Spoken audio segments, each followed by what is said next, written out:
تو اسی وجہ سے آپ کو عقیدہ ختم نبوت کا پہلا محافظ کہا جاتا ہے.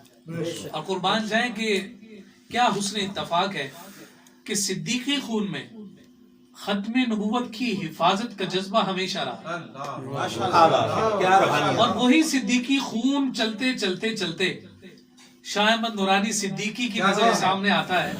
تو آپ دیکھیے کہ اس ختم نبوت کی حفاظت اگر پارلیمنٹ میں کھڑے ہو کر کوئی کر رہا ہے تو صدیق اکبر کا شہزادہ شاہ احمد نورانی ہی کر. سبحان اللہ. تو اس صدیقیت میں ختم نبوت کی خدمت جو ہے وہ گویا کہ ابتدائی سے اجداد سے چلتے ہوئے آ رہی. اب یہاں ایک اور بات انتہائی اہمیت کی حامل ہے. بدر ہوا, حنین ہوا, احد ہوا, تبوک ہوا, دیگر غزوات ہوئے, 13 سال مکہ المکرمہ کی مشقتیں, آقا کائنات صلی اللہ علیہ وسلم کے اعلان نبوت کے بعد سے ظاہری وصال تک کے یہ جو 23 سال ہیں, اس میں جتنے مارکے ہوئے, جتنے بھی سرایا ہوئے, جتنی بھی مشقتیں اور شہادتیں ہوئی, ان تمام شہادتوں کی جو تعداد ہے وہ 259 259. سارے مارکوں میں 259 شہادتیں ہیں, یا کم و بیش کر لیں لیکن 300 سے نیچے ہی ہیں. ایک یہ مارکہ جو ختم نبوت کا مارکہ ہے جو مسیلمہ کذاب کے خلاف ہے, اس میں جو شہادتیں ہیں وہ 1200 سے زیادہ. آپ اندازہ لگا لیجئے کہ ختم نبوت کی اہمیت جناب صدیق اکبر کی نظر میں کیا ہے. اور یہ جو قرآن کو جمع کرنے کا خیال جو پیدا ہوا تھا, حضرت عمر فاروق رضی اللہ تعالی عنہ نے جب یہ مشورہ دیا تو اس کے جواب میں جناب صدیق اکبر رضی اللہ تعالیٰ عنہ نے جب یہ کہا تھا کہ میں وہ کام کیسے کروں جو حضور علیہ الصلوۃ والسلام نے نہیں فرمایا, تو پھر ان کے مشورے اور ان کی تائید کے بعد جب آپ کو شرح صدر ہوا, اور تو وجہ یہی تھی کہ جو حفاظ صحابہ تھے ان کی کثرت کے ساتھ شہادت ہوئی تھی, اور یہ خوف لاحق ہو گیا کہ اگر یہ حفاظ دنیا سے کسی تیزی کے ساتھ جاتے رہے تو کہیں قرآن کی حفاظت پر حرف نہ آ جائے, اس لیے جمع کرو, ایک مقام پر اس قرآن کو جمع کر دیا جائے. تو اس اعتبار سے پہلے جامع القرآن بھی جناب صدیق اکبر رضی اللہ تعالیٰ, اور پھر اس کی تدوین کا سلسلہ اور مرحلہ حضرت عثمان غنی رضی اللہ تعالیٰ عنہ نے بعد میں قائم فرمایا تھا. تو آپ کی خلافت کے جو ایام ہیں وہ سارے کے سارے چیلنجز میں گزرے, لیکن دیکھیے حلیم الطبع بھی ہیں, رقیق القلب بھی ہیں, نرم مزاج بھی ہیں. خود بیٹی کہہ رہی ہے کہ میرے بابا جان نرم مزاج ہیں, آپ کے مسلح پر کھڑے نہیں ہو سکیں گے.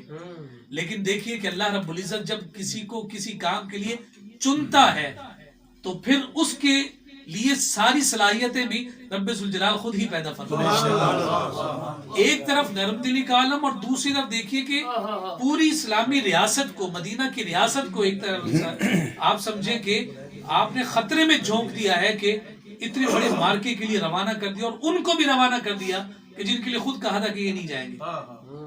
تو آپ نے ختم نبوت, اسی وجہ سے ہمارے علماء کہتے ہیں کہ ہر چیز کی پیورٹیز رکھی جائے, ترجیحات رکھی جائے.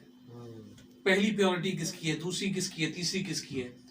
مسلمان کے لیے کچھ عوامل ایسے بھی ہونے چاہیے کہ جہاں پر نو کمپرومائز کا بورڈ ہو. اچھی بات ہے, ورنہ پلپلا پن کے علاوہ کچھ میسر نہیں آتا.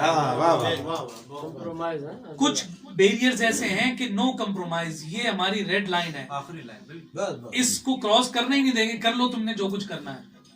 اسی وجہ سے امام اعظم ابو حنیفہ رضی اللہ تعالیٰ عنہ نے اس بات کو ذکر فرمایا تھا. آپ فرماتے ہیں کہ اگر کوئی ختم نبوت کا دعویٰ کرنے والے سے اس کی نبوت پر دلیل مانگے گا, دلیل مانگنے والا بھی کافر ہو جائے. جی کیوں؟ اس لیے کہ اس کے دلیل مانگنے پر اس کے ذہن میں خیال ہے کہ شاید کوئی آ سکتا ہے. یہ گمان کا پیدا کرنا ہی کفر ہے, اور یہ عام شخص کے لیے. علماء کے لیے اس کی استثناء اور رعایت ہے کہ ایک عالم کہ جس کو شرح صدر ہے اور دلائل میں وہ پختہ اور قوی ہے, وہ جب کسی ایسے جھوٹے سے دعوے پر دلیل مانگے گا تو وہ جانتا ہے کہ اس دلیل کو رد کیسے کرنا ہے. تو اس عالم کو اجازت دی کہ وہ دعوے پر دلیل جب مانگے گا وہ دلیل دے گا, جب یہ رد کرے گا تو سامنے والا منہ کی کھائے گا. لیکن عام شخص کو اس کی اجازت نہیں ہے.